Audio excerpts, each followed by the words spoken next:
नमस्कार, आप देख रहे हैं द न्यूज वर्ड्स और इस वक्त हमारे साथ द न्यूज वर्ड्स के संपादक अरुण पांडे सर हैं। देखिए, प्रशांत किशोर ब्लड प्रेशर बढ़ा रखा है उन्होंने बिहार में कई स्थापित दलों के नेताओं का।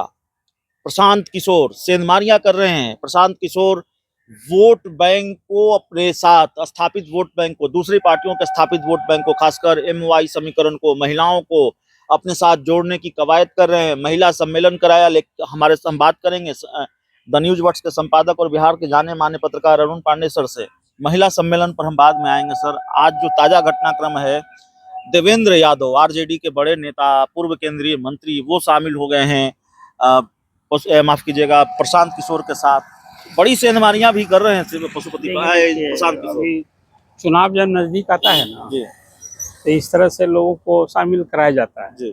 मिलन समारोह होता है, उसके पीछे मैसेजिंग होती है कि जनता ये समझे कि आखिर कोई ताकत तो है, तो फलना फलना नेता लोग पार्टी छोड़ छोड़ कर जा रहे हैं अमुक दल में।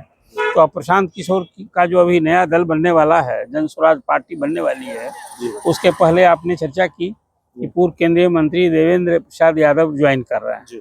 ये मैसेज दे रहे हैं लोग कि देखिए, राजद में अब यादव लोग भी छोड़कर जा रहे हैं। ये मैसेजिंग है सिर्फ और इसके पीछे कोई ध्येय उद्देश्य नहीं है। कल होकर के वो अब चुनाव लड़ेंगे क्या देवेंद्र यादव असेंबली का, तो एक सीट भी मिल जाएगी।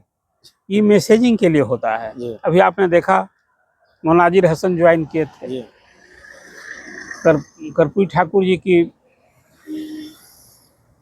पौत्री ज्वाइन की थी, डॉक्टर है वो। ये सब मैसेजिंग के लिए हो रहा है। इसलिए प्रशांत किशोर के पार्टी में 2 अक्टूबर को पार्टी लॉन्च होगी। इसके पहले प्रशांत किशोर चुनावी रणनीतिकार न है। वो जानते हैं कि दल को कैसे चमकाया जाता है, कार्यकर्ताओं को कैसे संगठित किया जाता है, और उनके तो हजारों की संख्या में, जिसको आप कहते हैं पेड वर्कर्स, जो 24 घंटे बिल्कुल डिवोटीज की तरह वो सब जगह सभी 38 जिलों में काम कर रहे हैं। आप तो अनुमंडल मुख्यालयों में भी उनके तंबू करने लगे। बहुत प्रोफेशनल कार्यशैली है, दूसरे राजनीतिक दलों की तरह नहीं है। आप देखा उसका 2 अभी शो हो गया। अभी बापू सभागार में जो महिला सम्मेलन अभी प्रशांत किशोर ने किया, वो इसको आप सक्सेसफुल आयोजन कर सकते हैं। जिस ढंग से हाल के वर्षों में किसी पार्टी ने महिलाओं का ऐसा कोई सम्मेलन नहीं किया हो जो बापू सभागार महिलाओं से भरा पड़ा हो। ये क्या दर्शाता है? ये दर्शाता है प्रशांत किशोर की सांगठनिक क्षमता, उनकी चुनाव रणनीति क्या रही है और क्या कर रहे हैं चुनाव के पहले, वो ये दर्शाता है। अब जो मेरी जानकारी है, 1 तारीख को इसी तरह से अल्पसंख्यक सम्मेलन करने वाले हैं। अब जो अल्पसंख्यक वोट की चिंता करने वाले जो लोग हैं, जो वोट बैंक बना है, ये सब उनके लिए परेशानी होगी, राजद के लिए, कांग्रेस के लिए भी, नीतीश कुमार के लिए। तो धीरे धीरे इस तरह से यूथ का, और प्रशांत किशोर ने तो कहा है कि भाई पार्टी के गठन करने के बाद भी वो ऐसा नहीं कि उनकी पदयात्रा समाप्त हो जाएगी, तभी वो गांव गांव घूमते रहेंगे। अब तो बहुत सारा एजेंडा भी उन्होंने, जो अपना चुनावी एजेंडा भी घोषित कर दिया है। सबसे बड़ी समस्या बिहार में बेरोजगारी की है। यहाँ 10-15 हजार की नौकरी के लोग पलायन होता है लाखों की संख्या में। अब वो सबको सपना दिखा रहे हैं कि भाई ये आप जिस इतने कम पैसे के लिए जो रोजी रोटी के लिए बाहर जाते हैं, वो हम आपके इलाके में ही सुलभ करा देंगे। 60 वर्ष से अधिक उम्र के लोगों को 2000 मासिक पेंशन देंगे। 15 साल तक के बच्चों को पढ़ाई लिखाई सब कुछ, उनकी दवाई, उनके स्वास्थ्य की चिंता सरकार करेगी। तो इस सारे एजेंडे पर यदि काम कह दिया कि भाई हम 40 महिला को टिकट देंगे, 70 मुसलमान को टिकट देंगे, और जो जितनी जिसकी आबादी है वैसे सत्ता में हिस्सेदारी का काम करेंगे। अभी तक तो प्रशांत किशोर ने कहा है कि वो खुद चुनाव नहीं लड़ेंगे और मुख्यमंत्री के दावेदार नहीं है। तो एक पूरी जो अभी उनकी कार्यशैली है, ये दर्शा रहा है कि जो सियासी पार्टियां हैं, जो स्थापित दल हैं, उनकी बेचैनी बढ़ी। आपने अपनी चर्चा में ये बात कही। अभी देख लीजिए, 2 अक्टूबर को पार्टी लॉन्च होने के बाद जो सामने उनका एजेंडा सामने दिखेगा।